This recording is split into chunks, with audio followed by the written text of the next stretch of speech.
Aujourd'hui, je vais simplement voir avec vous les éléments qui, en fin de compte, sont simplement les résultats de notre du sondage que j'avais posté sur la communauté de YouTube. Vous avez donc en fait un endroit où vous pouvez effectivement consulter des petites news, des petits posts que je fais. Et là, en l'occurrence, d'ailleurs, je vais aller voir justement si je peux éventuellement l'afficher ici. Ce serait vraiment assez sympa. Te trompe pas de clavier, Steve, ce serait quand même assez sympa. Je vérifie pour être sûr de ne pas faire de bêtises, parce que si ça se trouve, je ne suis même pas encore connecté sur cette machine, ce qui serait un peu ballot, hein, il faut dire ce qui est. Donc en fait, le but du jeu, c'est que j'avais proposé plusieurs. Allez, je vais le mettre sur la webpage. Voilà. C'est peut-être un peu mieux, voilà, c'est mieux comme ça, tout le monde voit un petit peu ce qui se passe. Donc en fait, sur la catégorie post, eh bien, je vous avais proposé pour aujourd'hui. Pourquoi j'ai marqué le 18 alors qu'en vérité c'était le 20, je sais pas. On est bien le 20, hein, je me trompe pas. Hein. Non, on est bien le 20. En fait, j'avais proposé donc différentes possibilités. C'était soit l'installation de Zorin OS plus un petit setup de gaming basique qui quand même s'est bien défendu manifestement. Et puis il y avait aussi redonné vie à un vieux PC avec un G4400 sous Linux. Là, ils l'ont emporté quand même au la main. Plus de la moitié en tout cas des votes ont été pour ce petit thème. Autre proposition, ajoutez la vôtre. Alors bien évidemment j'en ai eu quelques-unes. Et puis alors un FAQ, posez vos questions. Là je pense que voilà, je suis un tout petit peu peut-être un peu trop sûr de moi et malheureusement les FAQ c'est pas le top. Bref, aujourd'hui ce sera donc redonner vie à un vieux G4400, donc c'est-à-dire que c'est un vieux processeur Celeron. Rappelez-vous, j'ai ici justement la page. En gros, c'est tout simplement donc comme vous le constatez un 2 cœurs 2 threads qui date de 2015 et dont la fin de sa production, manifestement, c'était, en tout cas la fin de sa mise en service, c'était en 2022. Donc en fait, le but du jeu, c'était de faire une espèce de configuration super light pour vraiment montrer que quelle que soit l'ancienneté de votre machine, il y a vraiment possibilité de encore exploiter, en tout cas les performances de cette machine sous Linux, essentiellement. Et voilà, j'avais ça sous la main, je me suis dit et que je pense en plus c'est que ça m'a été proposé sur Discord en plus. Je me suis dit finalement pourquoi pas, ça y est, je l'ai dit, désolé, c'est ma petite femme qui va me faire en fait une crise en sortant du studio parce que je pouvais pas dire ce mot-là. Bon, sorry, je l'ai fait. Donc en fait, je termine parce qu'en fait j'ai chaque fois, maintenant ça y est, quand on m'a dit Steve, sois un peu plus attentif à ce qui se passe dans le chat, je suis hyper attentif, donc ça veut dire que chaque fois maintenant, je vois vos messages apparaître et puis voilà. Je reviens à mes moutons, donc en fait c'est un processeur donc qui me semble, même si encore, je veux dire, dans il a à peine 10 ans, donc c'est quand même encore un processeur qui a de quoi encore offrir quelque chose, mais bon, si on pouvait un tout petit peu extrapoler un peu et éventuellement pousser l'ancienneté d'un processeur à, je sais pas moi, 15, 20 ans, c'est peut-être un peu beaucoup, mais voilà. En tout cas, il y a vraiment moyen de tirer parti d'une machine et en tout cas de continuer à profiter de ces performances sans aucun problème. Donc finalement, octobre 2025, avec la fin du suivi de Windows 10, qui va obliger la plupart des machines à passer sur Windows 11 et qui va certainement aussi obliger pas mal d'entre vous en tant qu'utilisateurs de sortir un peu les sous dans la poche, laissez tomber, oubliez littéralement, passez plutôt sous Linux, vous allez voir, c'est assez simple et c'est assez sympa. Sur ce processeur, il y aura en fait une petite carte mère que j'ai réussi à dégoter. Il s'agit en l'occurrence, ici, comme vous le voyez, d'une carte mère gigabyte, pardon. En fait, elle est alimentée directement via en fait un petit jack 12 volts. Donc vraiment, je me suis vraiment pas fait du mal. C'est le genre de machine qu'on peut éventuellement retrouver dans les mini PC ou que sais-je. Donc voilà, regardez, il n'y a pas vraiment grand chose comme connectique, donc j'ai vraiment fait au plus simple, en tout cas j'ai tenté de le faire au plus simple possible, j'espère que ça ira. J'ai aussi ajouté 4 Go de DDR4, ouais c'est ça, c'est de la SODIM, donc c'est-à-dire de la mémoire de PC portable, et on va voir tout ça ensemble, comment ça peut se dépatouiller, La question que je me suis posée pendant toute la semaine, c'était de me dire, oui, mais avec quelle distribution je vais pouvoir en tout cas montrer les performances de cette machine. Alors bien évidemment, j'aurais très bien pu sortir la Linux Mint, mais je crois que là, tout le monde en a soupé un peu, le Mint. Après quelques semaines d'en avoir parlé, voilà, un peu ras la casquette, je vous avoue franchement, c'est pas nécessairement en plus de ça ma distribution préférée, bien que ça reste de toute façon une belle alternative et une belle opportunité pour ceux qui veulent faire la transition. Et je suis parti du postulat en me disant tout simplement, ok, il y a des tonnes et des tonnes de vidéos, d'articles qui va vous proposer comment bien débuter, quelles sont les meilleures distributions Linux pour vous, les débutants, machin. Et je me bats depuis maintenant, depuis que je suis sous Linux, je me bats justement à ne pas du tout partager le même avis. Alors, je précise, ça ne veut pas dire pour autant qu'ils ont tort, que du contraire, je pense qu'ils ont tout à fait raison de le faire. Moi, je pars du principe que chaque profil d'utilisateur mérite aussi sa distribution, et c'est-à-dire que c'est à vous de faire le choix. Alors, je vais un petit peu expliquer pourquoi. Vous avez été imposé pendant plus de 30 ans avec justement un système d'exploitation, en l'occurrence Windows. Donc, c'est-à-dire que vous n'aviez pas le choix. Aujourd'hui, vous avez approximativement 600 distributions, toutes aussi intéressantes les unes que les autres. Non, c'est un peu faux. Il y en a certaines qui, franchement, voilà, ça vaut pas trois pattes à un canard. Mais même si on vous dit ouais voilà ça c'est les 5 meilleurs, oui mais j'ai l'impression que malheureusement en faisant cela on va encore de toute façon réduire un petit peu votre champ d'action, et malheureusement dans les 5 meilleurs peut-être que la 6e était la meilleure, peut-être que la 10e serait la meilleure, on vous ferait un top 10, peut-être que ce serait le 11e, vous voyez ce que je veux dire. Donc sur le coup à chaque fois il y aura toujours une distribution qui mérite quand même un peu plus d'attention, et donc c'est la raison pour laquelle je vous dis ok, prenez éventuellement cela comme étant un support, un truc intéressant à faire, mais non, le top numéro 1 pour vous n'est pas le même top numéro 1 pour quelqu'un d'autre. Donc soyez super vigilants quand même, parce que ça risque pas nécessairement de vous correspondre selon votre profil. Alors pour vous donner un petit exemple, moi j'avais justement passé mon temps un petit peu à regarder les différents sites sur lesquels justement on a droit à des beaux articles bien faits, certainement par des IA, mais quoique, où on vous dit ouais voilà, vous avez Ubuntu LTS peut-être en numéro 1, et puis après vous avez Mint en numéro 2 parce que c'est une distro qui est orientée pour les débutants, et en plus de ça elle est user friendly. Ok, vous avez Zorin OS, why not pour merde, je vais pas le dire celui-là sinon je vais encore me faire engueuler. MX Linux, Elementary OS et Linux Lite par exemple. Ça, c'est un exemple sur un site comme ça, que j'ai pris vraiment un site au hasard, que j'ai tapé Best Linux for Beginners sur le moteur de recherche, et voilà ce qu'on m'a donné. C'est en ça que je vous dis, c'est probablement des bonnes pistes, certainement intéressantes, mais s'il vous plaît, la numéro 1 pour vous, ici, en l'occurrence, on parle de Ubuntu, perso, mais ça c'est une question de goût et de couleur, c'est pas pour moi, c'est pas ma cam, mais ça peut être votre cam, il y a aucun problème, je peux le concevoir, il y a aucun souci quoi. Je suis en train de lire en même temps les messages sur le chat. Sinon, tu as un site qui propose des distributions au travers de questions. Je cherche comment il s'appelle. Ok, t'as le temps jusqu'à la fin de l'émission si tu veux, hein, Linuxion, donc il y a pas de problème quoi. Un autre exemple de site, et c'est pour ça justement qu'il faut être très vigilant. Regardez par exemple, ZDNet pardon, va vous proposer effectivement Linux Mint, ouais ok, Chrome OS. Comment vous dire ? Pourquoi ? Voilà. Pourquoi ? Ok, c'est vrai qu'il y a une base Linux, on est bien d'accord, qui est vraiment genre dans l'échelle, vraiment l'arrière petit-fils, façon de parler. Mais pourquoi ?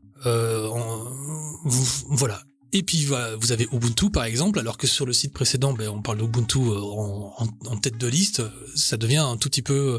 voilà. C'est pour ça que je vous dis... prenez simplement ces éléments comme étant des pistes hypothétiques, mais ça ne veut pas dire pour autant que c'est top. Alors, en question, je sais même pas si on peut parler de top ici, mais voilà, soyez vigilants, prenez ça comme des pistes, et voyez après les goûts et les couleurs, ça ne tient qu'à vous après tout. Donc voilà, moi sur le coup, je me suis dit qu'il y avait différentes possibilités. Moi ce que j'ai fait, c'est que j'ai chargé ma petite clé Ventoy de plusieurs distributions Linux. Moi ce que je vous propose sur le chat, les copains, vous avez approximativement, allez, je veux dire une petite vingtaine de secondes, le temps qu'en fin de compte j'allume le PC et qu'on se retrouve sur l'interface de démarrage de Ventoy sur le PC en question, et puis vous me dites quelle distribution Linux à votre avis on pourrait bien taper. Voilà. Et au passage, Aka Tuko Ai, bonjour à toi, c'est la première fois que tu écris un message sur le chat, donc bienvenue, merci beaucoup d'être venu. Voilà. Allez, je vous laisse maintenant la main pendant que justement je suis en train de préparer notre machine, pardon, la clé Ventoy, tout ce qui va avec. Et cette petite musique d'ambiance derrière, ça fait vraiment super sympa, vraiment, je trouve aussi. Alors oui, j'explique un peu, je sais pas si vous le voyez à l'écran, mais en fait derrière moi, ici, juste là, c'est en fait justement la machine en question. Donc en fait elle est complètement montée en mode squelette, j'ai envie de dire, donc c'est-à-dire que la carte mère est montée sur le Proco, pardon, est monté sur la carte mère qui est montée aussi sur un petit ventirad, il est là, et en fait bricoleur oblige, ça c'est le bouton pour démarrer, et voilà. Oui, ça démarre, il n'y a aucun souci. Donc voilà. C'est vrai qu'il y avait en fait une petite réflexion qui m'avait été faite pendant après la première vidéo, et je trouve qu'elle est vachement pertinente. C'est pour ça que je vais dans le BIOS pour vous expliquer un petit peu où est-ce que je vais en venir. On m'avait dit, oui, en fait, ce qui est important, c'est que justement pour les utilisateurs qui découvrent Linux, il faut savoir que la plupart des cartes mères, beaucoup de cartes mères malheureusement, ont ce qu'on appelle un Secure Boot qui est activé. Et le Secure Boot, je vais vraiment rentrer dans le truc mode très grossier. C'est en fait un moyen de vous dire, voilà, cette carte mère ne fonctionnera uniquement et ne bootera uniquement que sur un système d'exploitation approuvé. Et en l'occurrence, je vous mets dans le mille, le système d'exploitation approuvé, ce sera Windows. Et donc, ça veut dire qu'il y a de fortes chances, dans beaucoup de cas, que si le Secure Boot ou le CSM, pardon, ça peut aussi s'appeler comme ça en fait, est activé sur votre machine dans le BIOS, eh bien, malheureusement, vous pourrez éventuellement charger votre ISO Linux. Ça partira en cacahuète. Sauf exception. Il y a effectivement des exceptions, mais dans 90% des cas, les systèmes d'exploitation ne sont pas en tout cas accepté, surtout quand il s'agit d'une orientation Linux. Donc voilà. Et en fait ici par exemple pour cette carte mère qui est assez ancienne, je retrouve en fait quelque chose de plus ou moins similaire qu'ici, comme vous le voyez, Windows 8 10 Features. Et donc finalement moi j'ai coché Other OS tout simplement pour autoriser les autres OS. Mais si ma carte mère est arrivée en mode par défaut, eh bien effectivement je n'aurais eu que de toute façon droit à Windows 8 ou 10 ou le WHQL tout simplement. Donc c'est pour ça que soyez vigilants. Ça s'appelle donc Secure Boot. Vous devez le désactiver, et puis sur d'autres cartes mères ça peut aussi s'appeler CSM, donc pensez-y vraiment, voilà quoi. Pensez aussi à reconnaître en tout cas la touche qui va vous permettre de pouvoir sélectionner l'ordre de démarrage, donc c'est-à-dire votre carte mère ici, moi en l'occurrence je sais que la gigabyte c'est la touche F12 que je la spam quand je redémarre le PC. Ça va me permettre effectivement de pouvoir choisir le mode de démarrage, donc c'est-à-dire que comme j'ai inséré la clé USB sur un des ports, ça veut dire que je vais pouvoir dire je veux démarrer à partir de la clé USB, tout simplement. Alors je vous montre tout simplement. Non, c'est mieux comme ça, Steve, c'est peut-être mieux. Voilà, je spam la touche F12. Et bonsoir à toi, Woprozint, vous avez des pseudos vraiment super fleuris. Bonjour et bienvenue en tout cas, ça fait super plaisir aussi de te voir. Donc voilà, j'ai spammé la touche F12 et comme vous le voyez, j'ai plus qu'à sélectionner ma clé USB. Vous commencez à le savoir, c'est effectivement ma clé Vayanese ici, donc de 64 Go, et donc ça va me permettre de lancer effectivement Ventoy. Alors finalement j'ai eu quoi comme réaction? C'est mon Steph qui me dit tu vas mettre Nobara. Et puis il y a Sky qui dit non, tu vas mettre Debian. Et et c'est tout. Voilà. En fait, j'ai ni Debian, j'ai ni Nobara. Ah si, j'ai Nobara. Sauf que Nobara sur une petite machine comme ça, à mon avis, ça risque d'être un tout petit peu short quand même. Et Linuxon, oui, Zorin OS, j'y ai pensé. Fedora, je l'ai pas, mon lapin, je l'ai pas du tout. En fait, c'est fou parce qu'en fait, je crois que je l'ai jamais installé de ma vie. Il va falloir peut-être que je me tente à ça, quoi. Pensionman, tu n'as jamais test Catchy? Ah si, bien sûr que si. Je crois que toi t'es pas abonné à ma chaîne parce que justement si tu tapes sur ma chaîne Catchy OS, tu trouveras directement quelques vidéos qui traitent de Catchy. Justement, je l'avais présenté il y a quelques mois, donc n'hésite pas. Voilà. Et en même temps, au passage, abonne-toi. Voilà, ça s'appelle de la publicité gratuite, ce que je viens de faire. Bien, alors je ne vais certainement pas prendre la GLFOS parce que ça c'est à mon copain Vince et donc c'est à lui de pouvoir justement en tout cas présenter son projet. Je ne prendrai pas donc plus Linux Mint tout simplement parce que je crois qu'on en a soupé. Nobara, j'ai un peu peur que malheureusement la machine, même si effectivement elle sera performante, je crois que ça risquerait quand même de pédaler un peu dans la semoule, ne fût-ce que pour les mises à jour des paquets, etc., etc. On a le choix. Ubuntu, on ne touche pas à Windows 11, bien sûr que non. Et Zorin OS, bon, moi, franchement, j'ai très envie parce que je suis pas très fan de Ubuntu, parce que je suis pas très fan du tout. Ça vous va, Zorin? Bah, écoutez, je vais prendre Zorin, et je vous expliquerai pourquoi je prends Zorin. Voilà. Tout ce que vous avez à faire, c'est simplement ici, vous êtes sur en fait un espèce de grub qui va simplement vous donner la possibilité de pouvoir choisir les différentes options.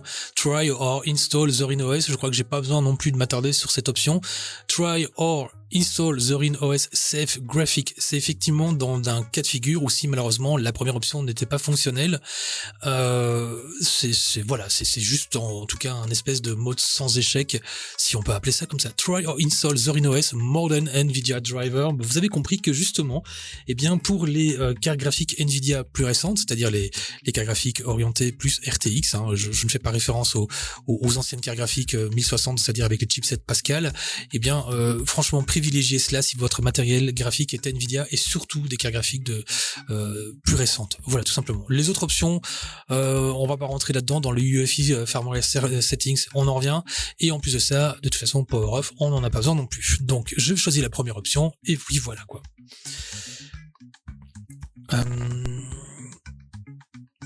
Potionman qui dit je réinstalle Manjaro sur un de mes portables et je confirme, c'est la même que Zorin.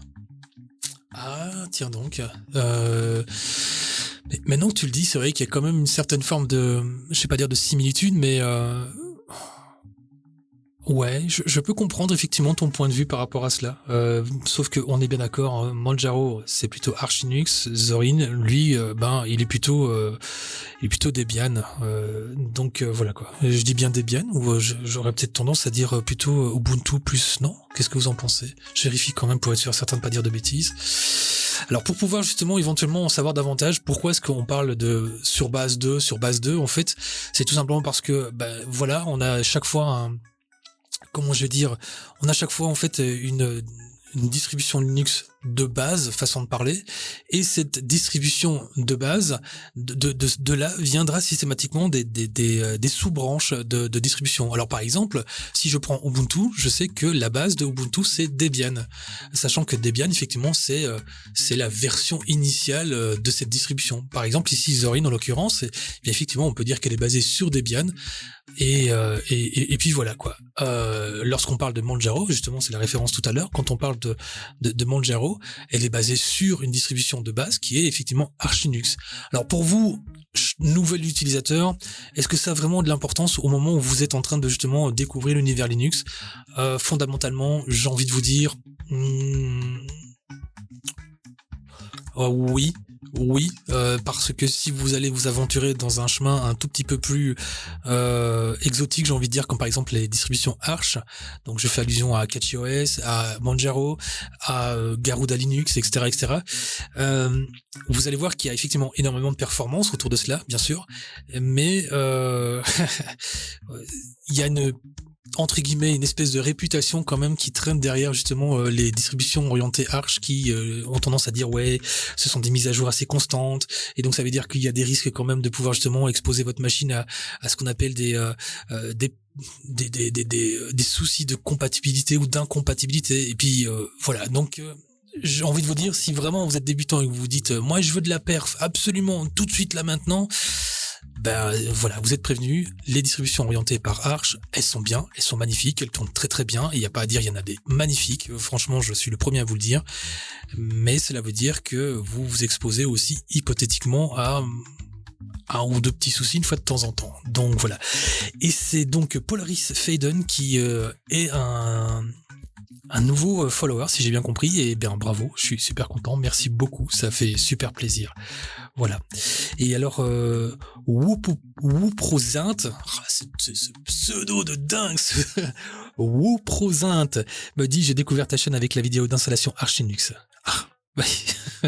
Oui, j'ai fait ça. Il fut un temps, j'ai fait ça. Magnifique. Mais merci.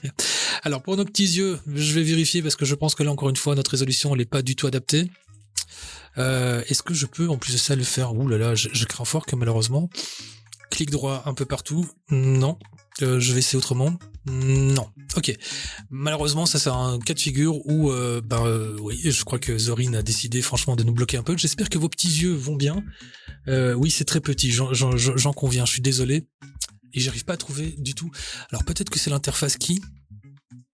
On va quand même patienter peut-être quelques secondes. C'est peut-être l'interface qui est encore en train de charger, parce qu'effectivement avec une machine un peu plus ancienne, sachant qu'il charge d'abord sur la clé USB, peut-être qu'il y a un petit délai. Mais j'ai un gros doute sur... non, je pense que malheureusement, on va devoir s'en contenter. Try Zorin, mais c'est ce que j'ai fait, hein, c'est Try Zorin and then install, hein, en fait, que j'avais choisi. Mais là, ici, je suis pas du tout en mode try. Hein. Ah oui, c'est ici que tu veux dire, tu penses? Ok, écoute, je te fais confiance, Linuxon, je prends Try Zorin OS, d'accord. Ok, on verra. Je te fais confiance, hein, Linuxon. Si jamais ça marche pas, c'est ta faute, hein, d'accord? Enfin, voilà. Bon, merci les gars, merci les gars. Allez, on va aller donc faire paramètres d'affichage. Donc comme en fait, je ne vous répéterai jamais assez, je vais quand même recommencer la procédure pour être certain que vous compreniez où est-ce que je veux en venir.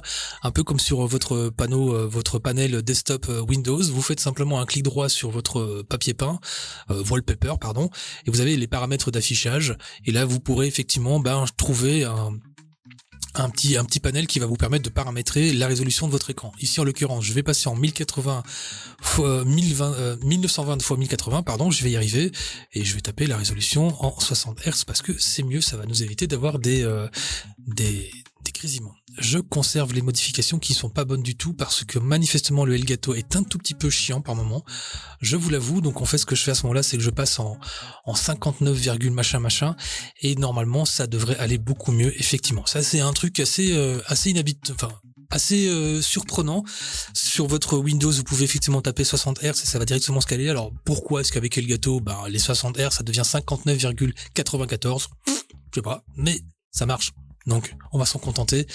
Et donc voilà, comme à toutes les distributions Linux, comme je vous l'ai déjà dit, on peut effectivement se balader sur le Zorin OS en mode live, et vous allez constater qu'effectivement on se retrouve encore une fois dans une interface, ou en tout cas une présentation, qui n'est pas franchement dépaysante pour vous qui allez justement venir dans qui venez de Windows et qui allez passer sur l'univers Linux, comme vous le voyez, avec aussi une série de logiciels déjà préchargés, comme par exemple LibreOffice. En l'occurrence, c'est pour la productivité. Les outils système, fatalement, là, vous aurez toute une série que j'aurai certainement l'occasion de vous présenter lorsqu'on aura installé Zorin OS de façon définitive sur la machine. Un navigateur internet par défaut, en l'occurrence ici c'est Brave, mais vous pourrez installer bien évidemment d'autres navigateurs internet par la suite avec justement leur dépôt de logiciels aussi qui est tenu par Discover si je ne me trompe pas, ou alors non pas du tout. Je sais qu'en fait j'ai le petit overlay derrière et je ne le vois pas. Non, c'est un dépôt de logiciel. Alors qu'est-ce que c'est que la productivité, Steph? Alors la productivité, c'est quand par exemple comment t'expliquer? C'est quand par exemple tu te lèves le matin et que tu vas à ton bureau et que tu tapes sur ton clavier, un peu comme si tu tapais à la machine. Voilà, c'est ça. C'est pour pas dire autre chose. Donc voilà quoi. Vous avez compris que finalement le live va vous permettre de toute façon de pouvoir déjà un tout petit peu vous familiariser, sans pour autant effectivement interagir avec justement la présence de votre Windows sur votre PC. Donc cela veut dire que sur ce coup-là, tester éventuellement, pourquoi pas, et ce sera assez sympa de voir si ça pourrait vous convenir avant fatalement de faire le grand saut quoi. Bon, moi ce que je vais faire, plutôt que de blablater comme ça, je vais passer sur installer Zorin OS. Vous l'avez bien saisi que c'était l'icône juste ici, et au moins comme ça on va pouvoir directement attaquer le vif du sujet. J'aime bien ce petit bruit que je viens de faire. C'est une interface que Alors, je sais pas si je vais l'appeler Calamares parce que je crois qu'elle a été personnalisée par l'équipe des développeurs Zorin, mais ça y ressemble beaucoup. Alors, Calamares, en fait, c'est effectivement une interface que vous allez rencontrer dans beaucoup de distributions parce que elle est utilisée par beaucoup de ces distributions. Et ça facilite, je vais y arriver, beaucoup les choses, parce que finalement, vous allez voir par vous-même comment ça se passe. On va d'abord choisir sa langue, bien évidemment. On clique sur continuer. Même s'il n'y a pas nécessairement de quoi afficher, c'est vrai que c'est un peu déroutant, mais il n'y a pas de souci. Je vais choisir mon clavier, ici en l'occurrence, moi j'ai un clavier belge, et par défaut il sera belge. Je clique sur continuer. Alors ici, c'est vrai que c'est une chose un peu particulière, demande de télécharger les mises à jour pendant l'installation de Zorin, cela fait gagner du temps après l'installation. Ok, heureusement, il n'y a plus de problème de CPL, donc ça veut dire que théoriquement, vu que je suis connecté directement via la fibre, ça devrait passer sans aucun souci. Installer un logiciel tiers pour le matériel graphique et Wi-Fi et les formats médias supplémentaires. Alors, je vais laisser par défaut, d'accord, parce que je pense que c'est ce que vous allez faire aussi avant de vous poser des questions. Et vous avez ne participe pas au recensement. Alors, cela veut dire que là, je vais quand même remettre un peu la petite vieille au milieu du confessionnal par rapport à cela. Vous avez effectivement les distributions. Vous avez effectivement les systèmes d'exploitation tels que Windows qui fatalement ne vous demandent pas l'autorisation. Ils vont directement pomper et aller justement se servir d'aller chercher vos informations télémétriques, vos habitudes, va aussi éventuellement pomper un peu des ressources pour justement leurs propres besoins à eux. Là, ici, quand on fait un participe au recensement, c'est noté justement, le recensement permet aux développeurs de Zorin OS de compter le nombre d'utilisateurs anonymement. Alors, fatalement, vous avez le petit lien pour en savoir plus. Ça n'est pas quelque chose d'aussi intrusif et d'aussi aussi en mode pirate, je sais pas comment vraiment l'appeler, mais c'est pas un truc aussi en mode pirate que peut le faire justement sans vergogne Windows. Donc en fait, c'est juste pour eux d'une certaine manière s'assurer que il y a quand même en tout cas des utilisateurs Zorin. Qu'est-ce qu'ils font, qu'est-ce qui peut se passer? Alors, c'est pas des relevés télémétriques comme vous pouvez l'entendre, c'est juste ils comptent le nombre d'utilisateurs anonymement, tout simplement. Bon, je crois que ça ne peut pas non plus faire de mal. Donc, vous cochez, ça veut dire que vous ne participerez pas au recensement, vous laissez cocher, ça veut dire que vous laissez quand même la possibilité aux développeurs de Zorin OS de savoir si vous pouvez, s'ils peuvent vous compter parmi leurs utilisateurs, tout simplement, quoi.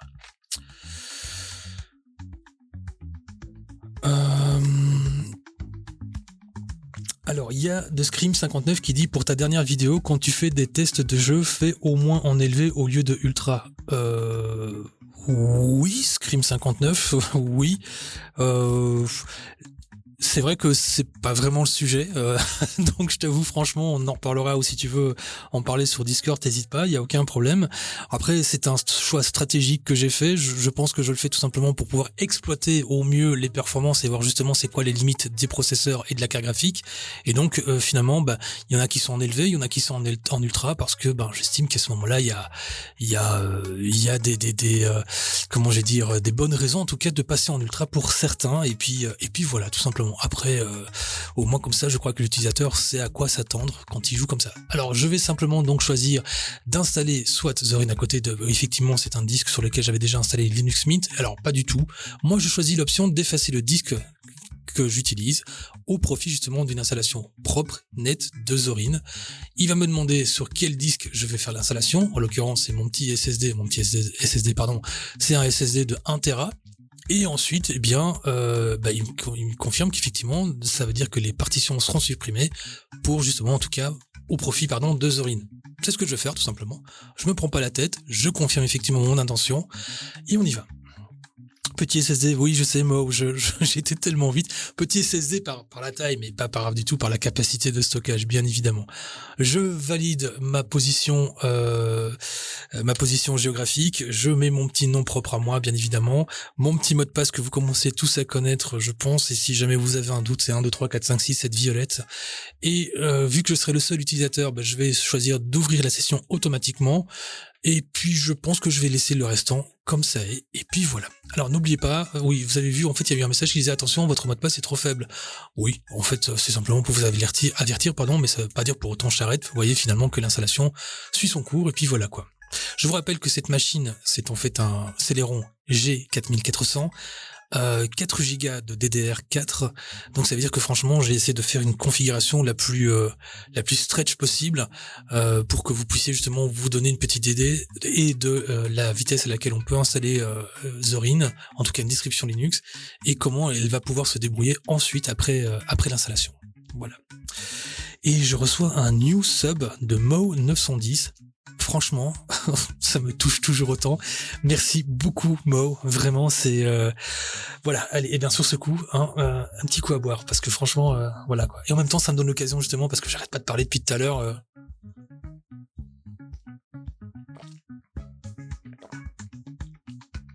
Donc voilà, pardon, c'est parce que c'est bon.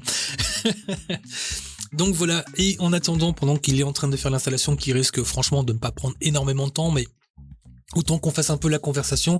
Surtout, vous n'hésitez pas aussi, si vous avez des propositions d'un sujet que vous souhaiteriez que j'aborde, n'hésitez pas. Alors, je précise, parce que fatalement, je reçois beaucoup de messages aussi dans les propositions autres, dans les sondages. Chacun des sujets que j'ai envie d'aborder doit vraiment être axé pour vraiment démystifier et rendre les choses très très simples et accessibles pour tout le monde. Alors fatalement, il y en a qui me disent « Ouais, mais pourquoi est-ce que tu ferais pas de l'overclocking ?» Alors comment te dire, oui, mais non, c'est pas le sujet. Oui, alors comment est-ce que tu pourrais faire alors pour proposer l'installation des nouveaux pilotes AMD machin, intégrer ceci, cela.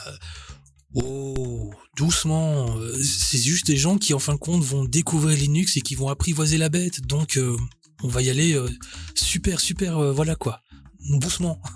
Donc voilà, n'hésitez pas. Faites-le à votre aise, enfin je veux dire, faites vos propositions à votre aise dans une intention vraiment de dire, c'est dans l'optique d'amener des gens à démystifier et ne pas se sentir effrayés naturellement quand ils arrivent dans l'univers Linux. Donc voilà. J'avais pensé par exemple à faire par exemple une installation d'un NAS DIY, puisqu'on est encore sous l'univers Linux, OpenMediaVault, CasaOS, parce qu'on va toucher effectivement à des distributions orientées Debian par exemple. J'avais pensé aussi à Trunas parce que Sky, je te fais un petit coucou Sky, parce que effectivement on s'est bien pris la tête pour justement proposer un bon petit tuto qui va bientôt arriver. Donc voilà, pourquoi ne pas éventuellement proposer ce genre de choses si ça peut éventuellement aussi, voilà, n'hésitez pas à proposer, ça me ferait énormément plaisir en tout cas. Voilà, sinon Steph il dit waouh, je trouve Zorin OS vraiment très beau. Oui, je te confirme, c'est vraiment très beau et en plus de ça, il est vachement polyvalent aussi à sa façon. C'est vraiment rare en tout cas. Ça a été un premier contact aussi pour la petite histoire. J'ai eu l'occasion de discuter avec les développeurs Zorin OS, en tout cas avec une antenne qui est basée en Irlande, si je me souviens bien, à l'époque où j'avais fait cette présentation de Zorin. C'était il y a quelques mois aussi. Et en remerciement, il m'avait effectivement offert une licence pleine. Alors il faut savoir que la licence en question, quand vous allez sur le site de Zorin OS, eh bien pendant que justement il est en train de faire l'installation, je vais vous le montrer, ce serait peut-être pas plus mal après tout.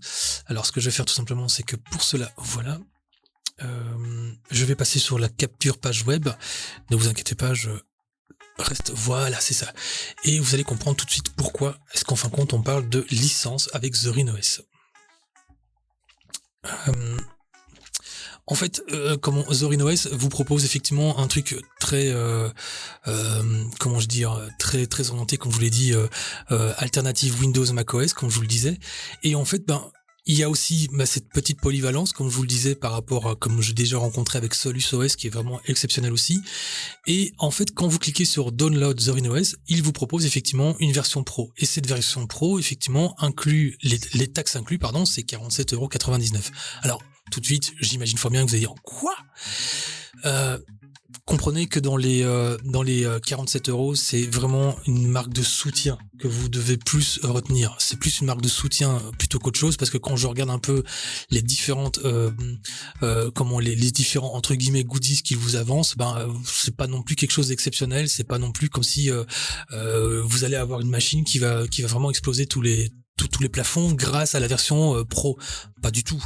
En fait, c'est juste des fonctionnalités supplémentaires, plus esthétique qu'autre chose, mais vous pouvez directement prendre, et c'est celle que j'ai choisie moi ici, c'est la Zorin OS 17.3, la version Core, et finalement, elle va largement vous suffire, et vous ne serez en aucun cas limité par quoi que ce soit. Donc comprenez que les 47,99, c'est juste des outils voilà qui n'ont simplement qu'une intention, c'est d'une certaine manière remercier en tout cas votre geste de soutien, tout simplement, sans plus.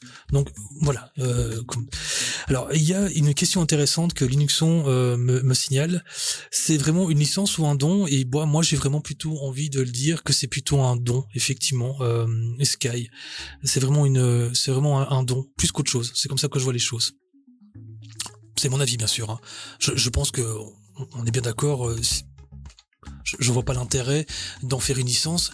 Ça n'aurait plus du tout alors la philosophie open source. Vous voyez ce que je veux dire? Donc voilà quoi. Alors je reviens tout de suite sur notre installation pendant ce temps, qui n'en est pas encore terminée, mais qui va bientôt se terminer de toute façon. Donc je pense qu'on sera bientôt bon. Oui, on est bientôt beau. Pensionman qui dit ça par contre pour un OS Linux, j'ai pas aimé le fait d'avoir des licences, alors que quand je vois Manjaro et Mix Linux ou quoi, franchement je comprends pas cette demande de fric. Mais je comprends parfaitement. C'est vrai que ça peut être un peu déroutant de voir une distribution Linux qui est censée être open source avec une philosophie open source, pourquoi devoir payer? Et encore une fois, je pense que c'est leur façon de pouvoir vous dire, au-delà du fait qu'il y a Patreon, etc., voilà, en proposant effectivement une version pro, juste voilà, c'est vraiment du soutien plus qu'autre chose. Ça peut être interprété un peu à chacun sa manière, et je comprends parfaitement cette espèce de côté un peu c'est un peu genre forçage, et ça je peux comprendre effectivement dans certains cas de figure. Donc voilà quoi. C'est ça, je suis entièrement d'accord avec toi, Linuxon. Il faut vraiment voir ça comme étant un don et un remerciement en tout cas pour les efforts qu'ils fournissent. Je ne sais pas du tout combien ils sont dans cette équipe. Hein. Moi, j'ai eu l'occasion, je vous dis, il y a quelques mois de papoter avec eux. J'ai pas eu l'impression, franchement, qu'ils étaient beaucoup. Et j'imagine que quelque part, voilà, c'est une certaine manière de pouvoir, soutenir en tout cas les efforts qu'ils fournissent, parce que franchement. Beaucoup malheureusement décrit un peu Zorin OS comme étant une distribution un petit peu rangée au second plan, alors que très sincèrement elle a vraiment beaucoup de mérite. C'est vraiment mon avis, hein, ça n'engage que moi quand je le dis bien sûr. Je vais redémarrer maintenant la machine puisque l'installation est terminée. Alors je vais vite reculer un peu pour attraper la clé USB.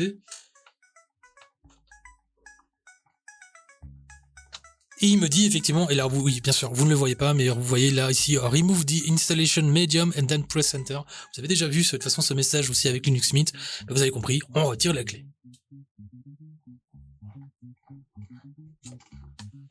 Sans se ramasser un court jus bien évidemment.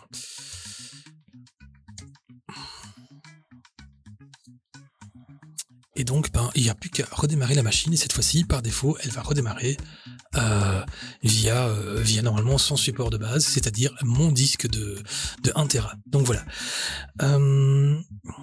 Hello, j'ai peut-être raté le passage de Simao 94 ou je sais pas, mais salut Simao. Si jamais je ne t'ai pas salué tout à l'heure, je parle tellement que je ne fais pas toujours attention, donc voilà quoi.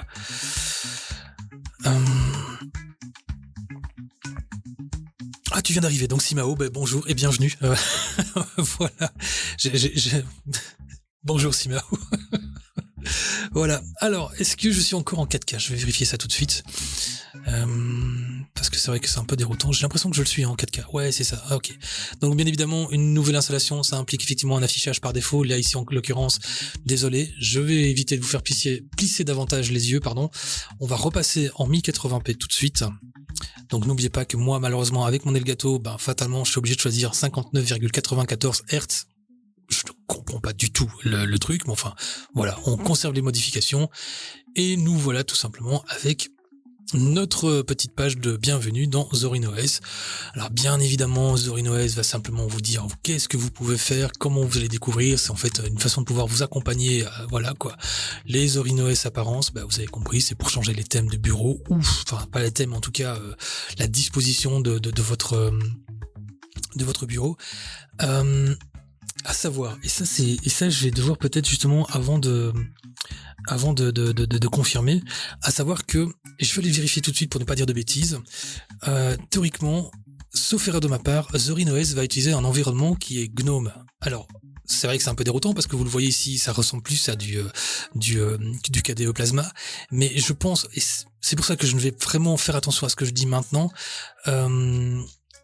j'ai l'impression que ils ont vraiment adapté et en tout cas fait en sorte que vraiment cette apparence bureau puisse vraiment en tout cas vous permettre de l'utiliser comme si c'était en fait un environnement propre à comme si c'était un environnement que vous connaissiez déjà. Je vais y arriver, Windows. Et voilà, j'ai un peu du mal. Oui, voilà, c'est ça. Effectivement, c'est du GNOME et du XFCE. Ça, c'est pour les distributions qui étaient un peu plus anciennes, si je me trompe pas. Mais voilà quoi. Je vais quand même vérifier pour ne pas non plus aller trop vite dans les informations que je suis en train de balancer. On ne sait jamais. Je risquerais peut-être de vous raconter des bêtises, mais sachez que voilà, c'est simplement une question d'environnement de bureau. Et puis voilà quoi. Vous pouvez effectivement, comme vous le constatez, connecter vos comptes en ligne, que je ne vais pas faire parce que voilà, c'est pas voilà. Vous pouvez éventuellement lier votre téléphone, que je ne vais pas faire non plus, mais donc finalement vous avez carrément un petit accompagnement qui va vraiment vous faciliter la vie. Je ne vais pas non plus me préoccuper des logiciels pour l'instant, on le verra tout ça ensemble, et puis voilà, quand c'est terminé, on va simplement faire la première chose que je vous conseille tous, installer maintenant les mises à jour, tout simplement, en cliquant sur installer maintenant, tout simplement. Oui, c'est ça, effectivement, Potionman, tu as entièrement raison. Les XFCE, c'est surtout pour les Superlight. Alors, c'est parce que justement, c'est ça qui me laisse un petit peu dubitatif aussi quand je vois XFCE. C'est parce que il y a encore quelques mois, lorsque moi j'avais fait effectivement les tests, il y avait plusieurs versions qui étaient disponibles, qui étaient proposées. Il y avait une hyper light, mais très très light, et effectivement, il était sous un environnement XFCE. Et c'est pour ça que justement là, aujourd'hui, en regardant la page web, je ne vois que effectivement une version Core et une version Education. La version Core me semble être aujourd'hui avec l'environnement de bureau GNOME, mais adapté pour vous donner cette impression de Windows. Et je pense que quand on change les apparences, effectivement, on peut adapter ces apparences et finalement avoir quelque chose qui ressemble plus à un environnement bureau GNOME, comme on peut déjà le rencontrer, par exemple, sur une distribution Ubuntu ou quelque chose comme ça, quoi. Eh bien, c'est validé. Le gestionnaire de mise à jour est terminé. Ça veut dire que c'est bien. Et un réflexe que je vous conseille d'avoir vraiment, c'est quand une mise à jour est terminée, c'est de redémarrer votre machine, tout simplement. Ça va vous permettre que...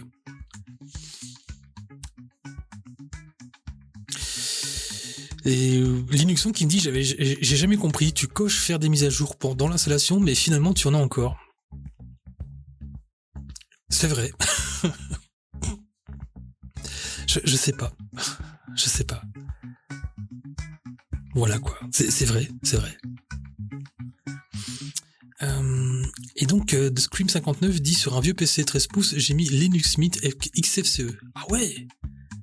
Quand tu dis 13 pouces, c'est quoi comme PC si c'est pas indiscret? C'est quel type de machine, Proco, quoi, je veux dire de quand ça date plus ou moins, si tu sais me donner une petite pour voir si finalement on est bien aussi dans des tranches d'âge assez anciennes, si tu vois ce que je veux dire. Donc voilà quoi. Sky, tu demandes à moi. Ah voilà, ok. Asus. Ok, d'accord. Excuse-moi, pardon, j'interagis avec vous les gars. On est sur Zorin OS qui est installé maintenant. Comme je vous l'ai dit, vous avez donc le navigateur Brave qui est installé par défaut. Ils ont fait le choix d'installer ça et franchement c'est pas un si mauvais. Choisissez un mot de passe. Tiens, ça c'est la toute première fois que je rencontre ça. Je vous avoue franchement que j'avais jamais rencontré ce genre de choses. Alors peut-être que vous le savez, je n'utilise jamais Brave en fait à la base. Donc si ça se trouve peut-être que voilà, c'est un trousseau de clés d'après ce que j'ai pu comprendre. si Brave ne vous intéresse pas, bien évidemment, je comprends parfaitement que vous auriez envie d'installer un autre navigateur internet et on va le voir juste après. Mais bon, ça n'empêche pas que pour la suite, c'est exactement une utilisation de tout ce qui est le plus traditionnel comme n'importe quel navigateur internet. Vous allez, là où vous avez besoin d'aller pour retrouver votre créateur de contenu préféré, c'est-à-dire moi. Si tu mettais le numlock activé, t'aurais moins l'air imbécile quand tu fais le troublion comme ça sur voilà, avec et voilà, c'est donc je voulais dire c'est-à-dire moi. Voilà. Voilà, finalement ça vous empêche pas pour autant d'aller voir votre youtubeur préféré. Voilà, vous avez compris. Comme je vous le disais, il y a absolument aucun souci. Je veux dire, il y a aucune. Je me suis pas du tout senti dépaysé quand j'ai été pour la première fois sur Zorin. Donc voilà. Et en plus de ça, rendez-vous compte. Steph tout à l'heure me demandait mais qu'est-ce que c'est que la productivité ? Eh bien Steph, voilà la productivité. Un truc pour taper à la machine. Voilà. Donc vous avez effectivement un panel, une suite. Je vais appeler ça une suite Office, parce que là, ici, en l'occurrence, ça s'appelle LibreOffice. Elle n'a absolument pas du tout à rougir de la suite Office qui est proposée par Microsoft, donc l'Office 365.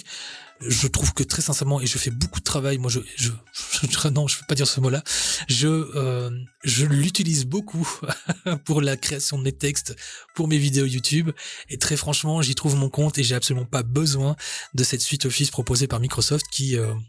voilà, ça coûte bonbon à terme. Donc voilà quoi. Vous avez visionneur d'images bien évidemment. Comme je vous l'ai dit tout à l'heure, vous avez sur Internet le navigateur Internet, le son et vidéo, les utilitaires pardon. Donc voilà, je vais simplement vous montrer que ça ne se limite pas qu'à ça, puisqu'il y a quand même donc quelques logiciels, et quand je dis quelques, c'est une petite poignée de logiciels. Et il y a quand même en tout cas une Logitech qui propose effectivement aussi je sais pas, je vais dire allez, je suis pas content de Brave par exemple, je veux Firefox. Ok, pas de problème. J'ai donc lancé alors je sais pas si vous l'avez vu dans l'overlay, mais en fait il y a le petit icône ici en bas qui en fait c'est la Logitech tout simplement, et vous avez plus qu'à effectivement rechercher un peu l'application qui vous intéresse, et puis voilà, vous avez plus qu'à voilà. Alors ici je regarde quand même, effectivement vous avez donc une version flat up, et là aussi je vais devoir vraiment Steph, il va falloir vraiment que je me mette à étudier les Flatpak, les Flat Hub, etc. Vous avez donc une possibilité d'installer soit une version Flat Hub, donc c'est-à-dire l'empaquetage de l'application qui va pas du tout interagir, en tout cas qui ne va pas du tout perturber en tout cas le noyau interne de votre distribution Linux. Je dis ça de façon très grossière bien sûr. Ou vous avez effectivement la version paquet proposée par, c'est-à-dire les dépôts officiels proposés par Zorin. Et donc si vous cliquez dessus, vous tapez votre mot de passe et puis c'est parti. Voilà. Et vous aurez ainsi la possibilité de profiter de votre navigateur internet si besoin.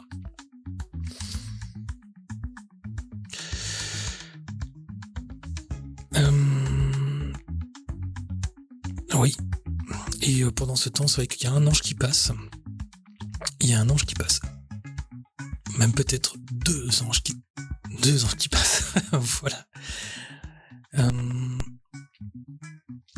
Ça prend un peu de temps. Alors, pour que je puisse m'assurer, je voudrais vérifier un truc avec vous en même temps. Je voudrais vérifier ceci. Voilà, c'est ça que je voulais vérifier avec vous. Donc en fait, ce que j'ai fait, c'est que j'ai fait un clic droit pour aller dans le panel paramètres. C'est quelque chose que vous aurez certainement l'occasion d'aller une fois de temps en temps. J'ai été tout dans le fond dans à propos pour pouvoir justement avoir la possibilité de vous montrer de quel type de matériel, pour vous confirmer que effectivement on est sur un G4400. Donc 2 cœurs tout simplement. C'est donc la carte graphique intégrée, c'est-à-dire juste la carte graphique intégrée du processeur, l'IGPU tout simplement. Et finalement, non, et bien finalement, regardez, je me suis trompé, je vous ai dit tout à l'heure qu'il s'agissait de 4 Go de mémoire, mais voilà, Steve, t'as choisi la mauvaise des deux, donc c'était 8 Go. Bon, voilà, ça arrive quoi. Pas grave, hein, ça ne retire en rien en tout cas que Zorin fonctionne bien, en tout cas... voilà, il n'y a pas non plus à se plaindre. Quoique l'installation prend un peu de temps, je vous le concède. Mais bon, voilà quoi. Ça va donc en fait le panneau de configuration donc que j'ai utilisé ici.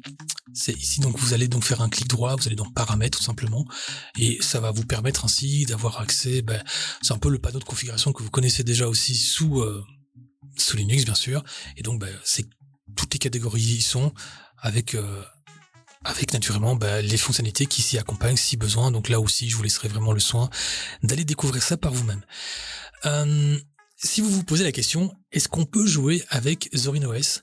La réponse est oui, tout à fait, sans aucun problème. Alors bien évidemment, on n'aura pas non plus des performances de ouf. Il y a effectivement ce petit effort quand même qui est fourni par l'équipe des développeurs de Zorin pour pouvoir justement vous proposer quelque chose d'un tout petit peu plus voilà, mais il faut pas vous attendre non plus à des performances de ouf. Je veux dire par là que si vous avez une machine de fou malade et que vous vous dites oh tiens je vais essayer Zorin OS ou quoi, essayez-le. Après, exploitez les pleines performances de votre machine sur une distribution qui est un peu plus adaptée bien sûr. Voilà quoi, s'il vous plaît quoi. 21 viewers. Sky, tu es en train de me dire que là, actuellement, il y a 21 viewers qui sont en train d'écouter les bêtises que je suis en train de raconter. Enfin non, quand je dis les bêtises, c'est surtout le blabla pour justement, en tout cas, poser mon côté un petit peu stress. Merci pour la pression, Sky, au passage. 21 viewers qui sont en train de me regarder, ça veut dire que je vais faire un petit... Bon, maintenant, je fais attention à ce que je raconte.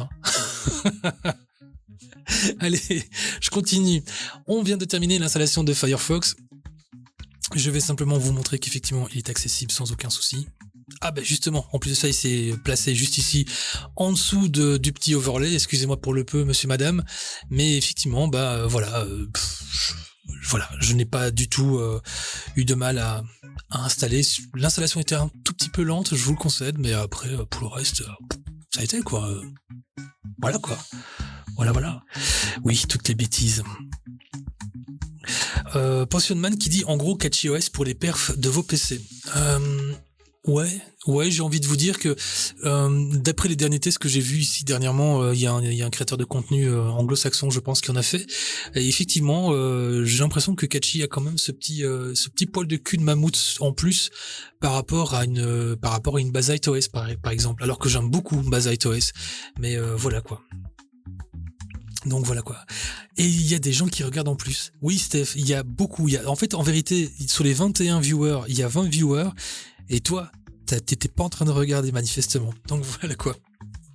Oui, donc je disais, Catchy, c'est vraiment peut-être pour l'instant, je dis bien pour l'instant parce que fatalement les choses changent. Je veux dire, aujourd'hui Catchy, demain ce sera Bazzite et après-demain ce sera Nobara.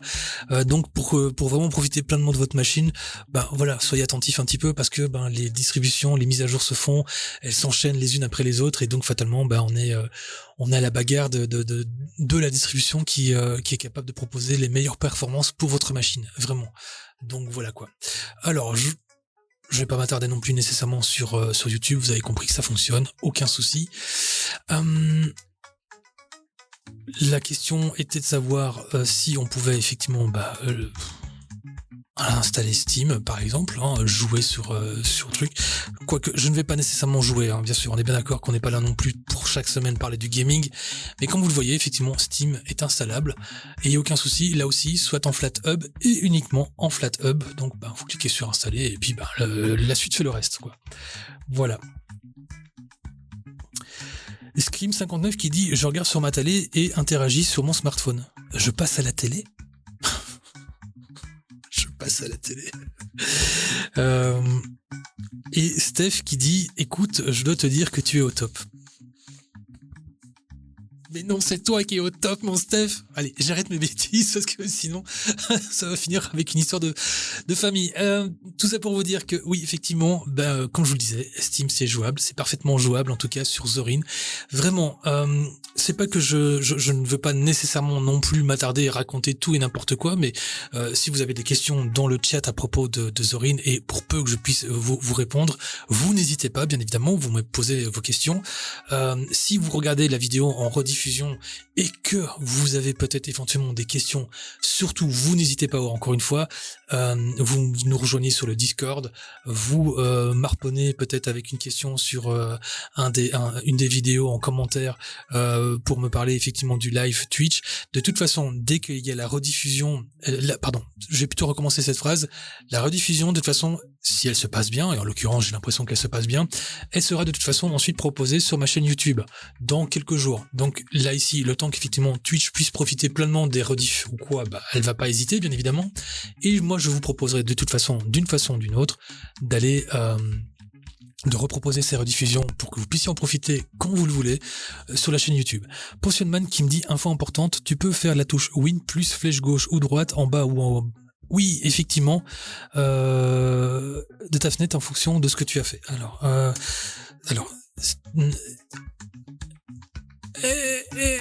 non, ça marche pas. Attends, je vais recommencer pour être sûr et certain.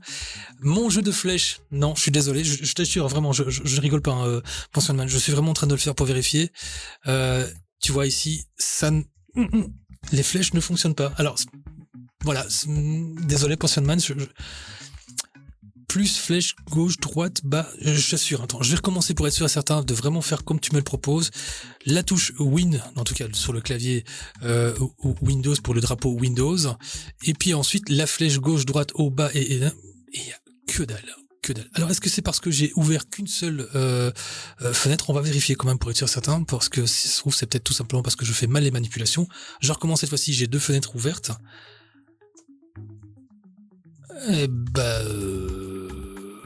Oui, peut-être que une fenêtre... le combo Street Fighter, oui, c'est ça. Oui, peut-être que c'est ça, peut-être que tu voulais dire. Je vérifie quand même. Non, tu sais, franchement... Oui, si, peut-être, oui, d'accord. Oui, peut-être gauche-droite pour passer d'une fenêtre... Alors, je vais peut-être en ouvrir plusieurs pour voir un petit peu ce que tu voulais dire. Ça serait peut-être pas plus mal, Steve. Bureautique. On va écrire à la machine en même temps. Sait-on jamais. Et donc, finalement... Oui, d'accord, je vois ce que tu voulais dire, effectivement. Oui, donc en fait, vous appuyez sur la touche Win, ce qui va vous permettre effectivement d'avoir justement une vue d'ensemble directement de toutes les applications qui sont ouvertes, et puis après, vous vous débaladez avec les touches haut, bas, gauche, droite, machin, donc c'est-à-dire les flèches de votre clavier, et ça va vous permettre effectivement de pouvoir plus facilement. Voilà, c'est vrai que c'est utile, très utile, voilà, c'est vrai, voilà quoi. Où est-ce que j'en étais? Donc je disais, avant d'être... je disais, donc n'hésitez pas, vous avez des questions, vous êtes les bienvenus, et je vous rassure tout de suite, il n'y a pas de questions idiotes, que du contraire. Il n'y aura que mes réponses qui seront idiotes, dans le pire des cas, si jamais je me plante. Il n'y a pas non plus de questions qui ont été déjà posées et qui ne méritent pas pour autant qu'en fin de compte, une nouvelle réponse. Donc... Allez-y, n'hésitez pas, il n'y a absolument aucun complexe.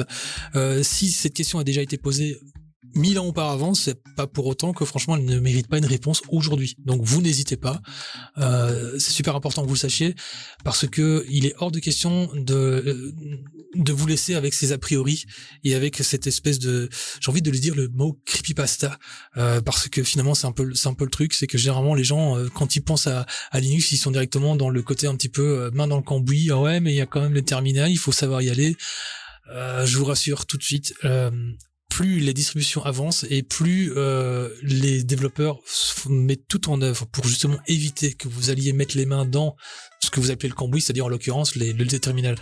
C'est très utile, je vous le concède. C'est quelque chose qu'à un moment donné, à terme, vous aurez peut-être besoin. Autant vous allez peut-être une fois de temps en temps dans la ligne de commande apportée par Windows, mais aussi dans ce sens-là, là aussi encore, ils vous proposeront peut-être de le faire de façon très sommaire. Et encore, je vous assure que franchement, c'est juste le mot terminal qui franchement est effrayant. Et pourquoi pas justement un de ces 4 matins, je vous proposerai de faire 2-3 trucs, mais vraiment très très très basiques. Vous allez voir que finalement, il y a absolument rien d'effrayant du tout. D'ailleurs, c'est bien simple. Si la ligne de commande n'est pas bonne, vous risquez pas de casser la machine pour autant. Voilà, la ligne de commande n'est pas bonne, point, voilà quoi. Scream59 qui dit « Et on commence à en avoir marre de cette jungle de distribution. »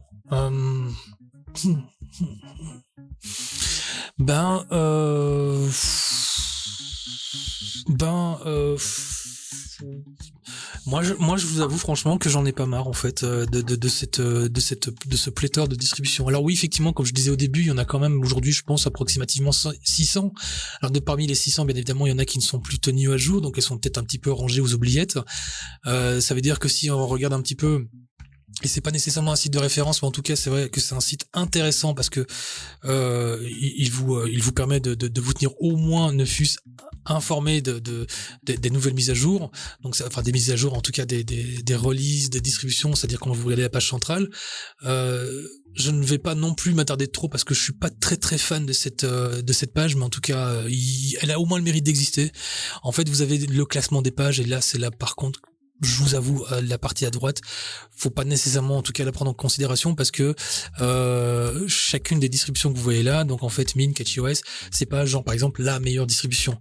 Non, c'est simplement que depuis le site DistroWatch, c'est le nombre de clics qui est effectué sur ce genre de voilà. Si je clique sur Mint, fatalement, ça va générer un clic supplémentaire au profit de Mint, par rapport justement au site proposé ici, DistroWatch.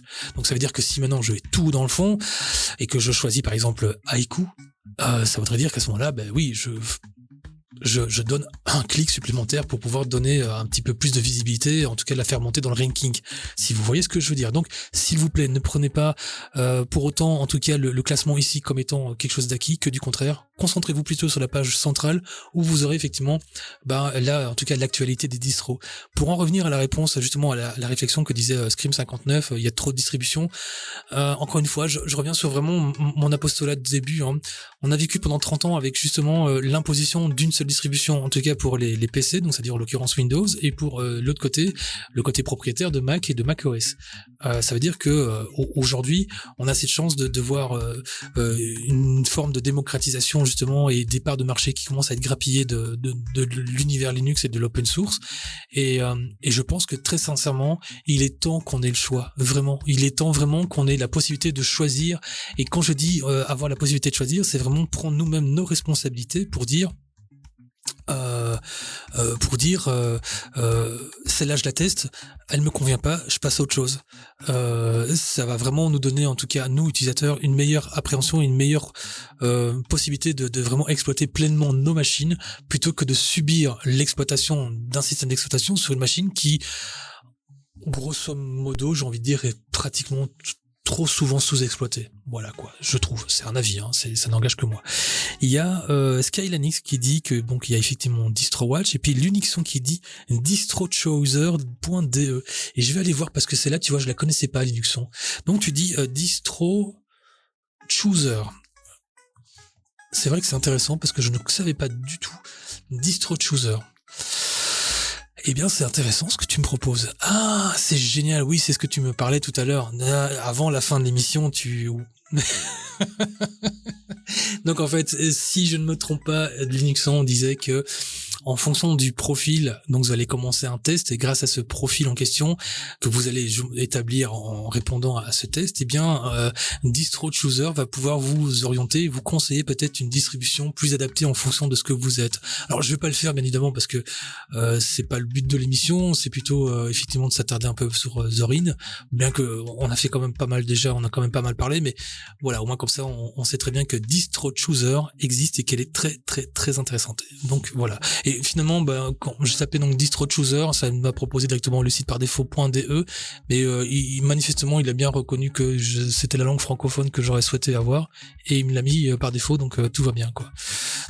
Bien, c'est très intéressant, ça c'est à mettre justement dans le descriptif de cette vidéo qui sera rediffusée sur YouTube. À retenir, Steve, à retenir, ne pas oublier. Donc voilà. Qu'est-ce qu'il y a d'autre à savoir à propos de ZorinOS ?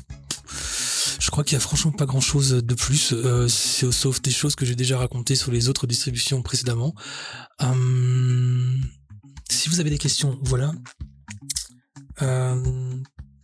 Si vous n'avez pas de questions, mais je trouve que franchement, 1 heure de vidéo pour parler d'une distribution qui est très facile, qui ne nous amène pas nécessairement justement à des questionnements, c'est pas mal je trouve.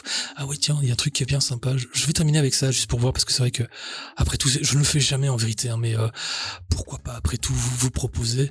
Vous avez des arrière-plans, je le fais parce que je sais que Steph, mon copain Steph, il aime bien nous montrer, nous proposer ses wallpapers. Et donc je me disais c'est la belle bleue, le beau nuage, voilà. Donc voilà quoi. Et donc, est-ce que je peux mettre d'autres thèmes ? Oui, j'ai cru voir qu'effectivement dans le welcome, on avait la possibilité de changer le thème et d'avoir en fait un thème un peu plus orienté comme si c'était Gnome. Alors comment est-ce que je le fais pour pouvoir... Est-ce que c'était le welcome? Est-ce qu'on a aussi un welcome aussi? Je sais pas, je vais vérifier. Peut-être que c'est ça finalement.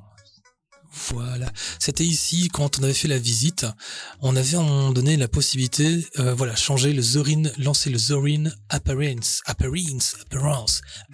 voilà. C'est le Zorin Appearance. Oui, un suppôt, et puis après Oli, Steve. Ok. Et donc finalement, tu me demandais, est-ce qu'on peut changer de thème? En tout cas, comme vous le voyez, on peut changer au moins ne fût-ce que la disposition qui se fait directement en live. Alors si fatalement je laisse chaque fois l'overlay en dessous, vous savez ce que je vais faire? Je vais passer sur un autre affichage, donc vous verrez pas ma petite bouche, ma petite gueule d'amour, mais en tout cas vous aurez comme ça un plein écran, ce qui sera même un tout petit peu plus agréable pour vous. Alors je vais faire le Only Captures, voilà, c'est ça. Donc en fait, disposition Steve, voilà. Ça c'est celui de base, comme vous pouvez le constater. Et puis vous avez donc l'apparence Zorin, qui est un tout petit peu plus, encore plus, effectivement, Windows 10, je sais pas, je trouve qu'avec ouais. Vous avez ensuite le petit côté un petit peu effet Windows 11 presque, j'ai envie de vous dire. Ok. Et puis vous avez le petit aspect, si je ne me trompe pas, le petit aspect... j'avais presque... Oui, si, c'est le petit aspect un peu gnome, je trouve, plus qu'autre chose. Ok.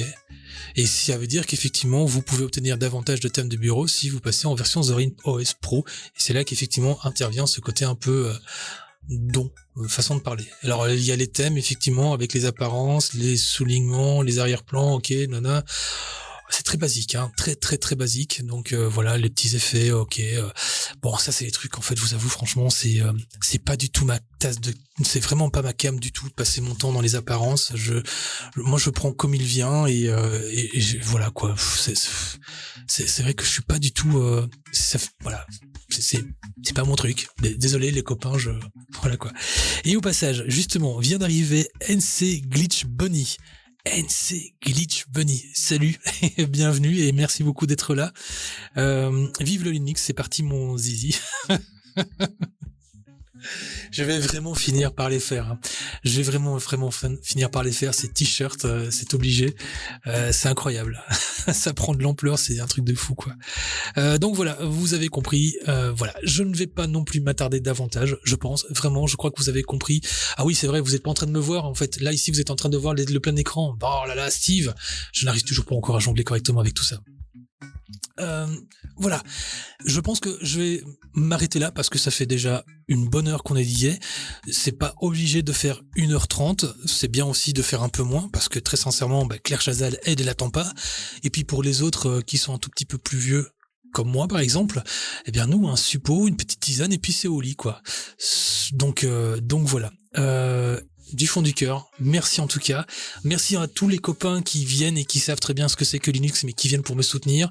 Merci à tous les nouveaux arrivants qui viennent et qui justement s'intéressent à tout ça et ça me fait super plaisir. N'hésitez pas de partager la bonne parole et d'aller proposer ça à tonton Michel, à Tati Dominique ou peut-être même à mamie Henriette. Non, ça c'est la mienne, ça par contre. Allez propager la belle parole. À la limite, montrez-leur comment est-ce qu'on installe Twitch parce que très sincèrement, c'est à eux que j'aimerais bien justement que ce message leur soit destiné. Merci beaucoup, franchement, pour tout. Et voilà, d'ici à notre prochaine rencontre qui se fera très prochainement, j'en suis sûr à certains. Surtout n'oubliez pas, quoi que vous fassiez, ouais bien sûr, faites-le bien.